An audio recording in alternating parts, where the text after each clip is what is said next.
At 24, I learned that the sound of my own heartbeat was louder than the shattering of my kitchen window. My name is Clara Evans. I have spent the last year building a life of quiet consistency, a life where the biggest worry is whether I remembered to buy milk. And now, a man was climbing through the broken glass into my home, carrying a knife I knew all too well. My house was not a palace. It was a small, two-bedroom bungalow on a street where the streetlights flickered like tired fireflies. I bought it 6 months ago with every penny I'd saved since I was 16. It was my sanctuary, my proof that I could stand on my own 2 feet. The silence here was a comfort, not a burden. It was a clean silence, broken only by the hum of the old refrigerator and the distant whistle of the nightly train. Tonight the silence was different, it was a held breath. I was in the living room, sitting in my grandmother's old armchair, the one piece of furniture that felt truly like mine. I wasn't reading. I wasn't watching TV, I was just sitting, waiting. And on the small table beside me, lying on a clean kitchen cloth, was the knife. The first sound was a soft scrape at the back door. It was the sound of metal touching metal, a careful, probing noise. Then came a series of quiet clicks. He was trying to pick the lock. I didn't move. My breathing was slow and steady, a technique I'd practiced. My hands, resting on my knees, were perfectly still. When the lock didn't give, there was a pause. I could almost feel his frustration through the door. Then, a few minutes later, came the crunch of glass being carefully tapped out of its frame. The kitchen window. It was the one I'd meant to fix, the old, single-pane one that was easy to break. My heart hammered against my ribs, a frantic drumbeat trying to escape its cage, but I forced my body to remain still.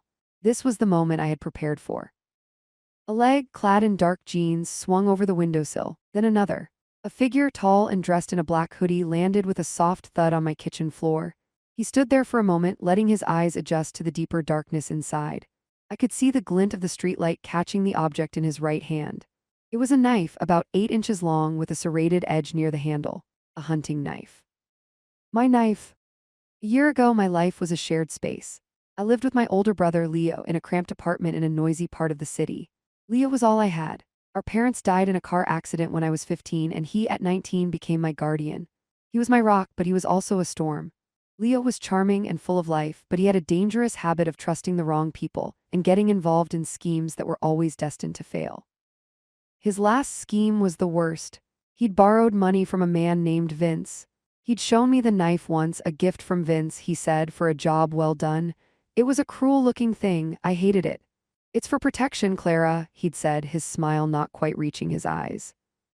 The money wasn't paid back, the excuses ran out. One night, Leo didn't come home.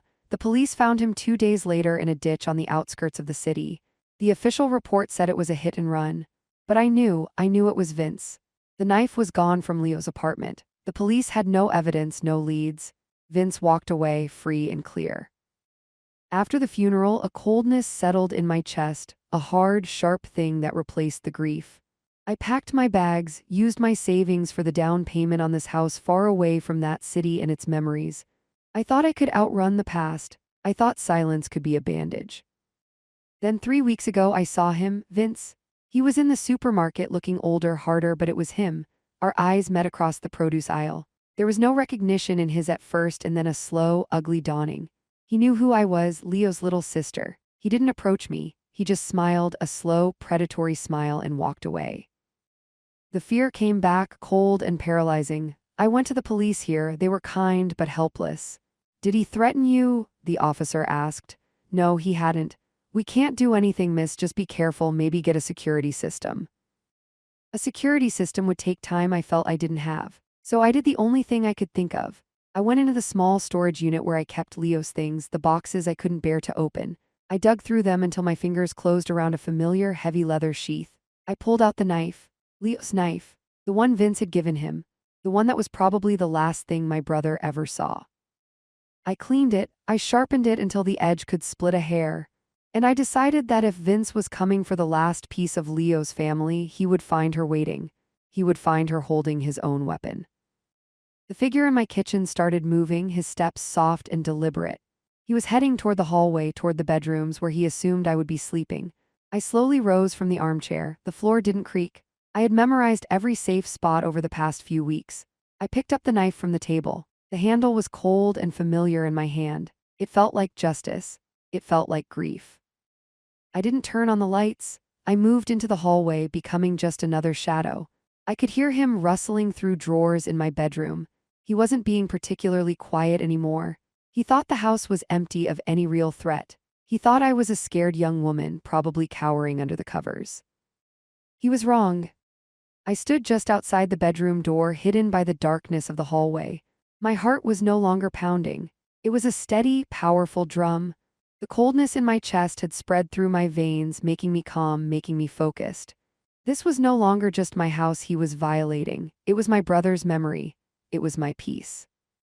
He came out of the bedroom, a dark silhouette against the slightly lighter window in the room behind him. He was pocketing my cheap jewelry box and my laptop. He turned toward the living room, and that's when he saw me. He froze. For a long second, we just stared at each other in the near darkness. The only light came from the broken kitchen window, casting a weak, silvery glow that lit up the space between us. "Don't move," I said. My voice was low and steady, a sound I barely recognized as my own. He let out a short, surprised laugh. "Or what, little girl, you gonna scream?" "No," I said.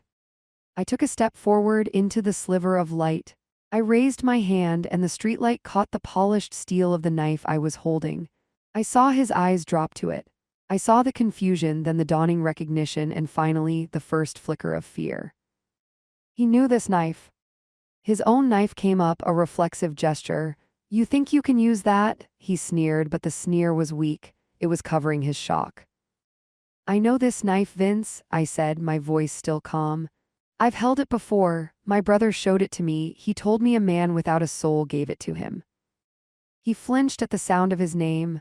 "Leo," he muttered. "I should have known. You look just like him." "He couldn't pay you back," I continued, taking another slow step forward. I was forcing him back toward the kitchen. "So you took his life, and now you've come to take what's mine. But you brought the wrong key, Vince. You brought the one that unlocks everything you're trying to forget." His bravado was crumbling.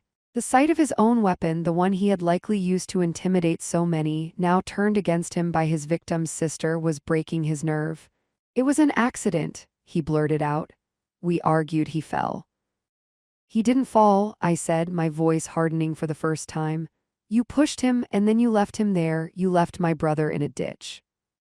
I was close to him now, close enough to see the sweat beading on his forehead. His own knife was shaking in his hand. Mine was rock steady. "What are you going to do?" he whispered, his eyes wide with terror. This was the turning point. The coldness in me wanted to surge forward. It wanted to make him feel everything Leo had felt. The fear, the pain, the injustice. It would be so easy. One quick movement. A debt paid in blood. I looked at him, this broken, terrified man in my home. He was a killer, but in this moment he was also pathetic. And I realized something. If I did it, if I used this knife, I would become just like him. I would be letting Leo's memory turn me into a monster. The silence I had built in this house would forever be filled with the echo of this violence. The coldness in my chest cracked, and for the first time that night I felt a different emotion. It wasn't forgiveness, it was pity. I didn't lower my knife. "Put your knife on the floor," I commanded, "and the jewelry box and my laptop." He stared at me, disbelief warring with fear. Now I barked the word sharp and loud in the quiet house. He flinched and slowly bent down, placing his knife, my belongings, and a few other items he'd stuffed in his pockets onto the wooden floor. He straightened up, his hands held up in a gesture of surrender. "The police are on their way," I lied. I took a slow step back toward the landline phone on the wall in the kitchen. I never took my eyes off him. I picked up the receiver and held it to my ear, my finger poised over the buttons. "They'll be here any second. The choice is yours. You can be here when they arrive, or you can go back through that window and never come near me or anyone I know ever again. If I ever see your face again, I will not hesitate. I will finish this." He didn't need to be told twice. The fight had gone out of him. He scrambled backward, almost tripping over his own feet, and clumsily climbed back through the broken kitchen window, disappearing into the night.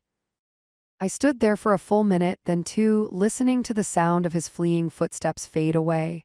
Then, and only then, did my body begin to shake. The adrenaline drained from me, leaving me weak and trembling. I slid down the kitchen cabinet to the floor, the knife clattering beside me. I called the police then, for real. I told them a man had broken in, I'd scared him off, and he'd fled. I didn't mention Vince by name, I didn't mention the knife. It was over. The debt was paid, not in blood, but in terror. I had given him back a fraction of the fear he had given my brother. The next morning, I had the window fixed with strong, double-paned glass. I called a security company and had a full system installed. And then, I took the knife, drove to the river outside of town, and threw it as far as I could into the deep, rushing water. I watched it sink, taking the last physical piece of my brother's tragedy with it. The silence in my house returned, but it was different. It was no longer the silence of waiting, of fear. It was the silence of peace, earned and hard-won. I learned that night that courage isn't the absence of fear. It is the decision that something else is more important than that fear. For me, that something was my future, my peace, and the memory of my brother that deserved to be honored, not avenged with more violence. I am 24, my name is Clara Evans, and I am no longer afraid of the dark because I learned that I am the one who decides what the darkness holds.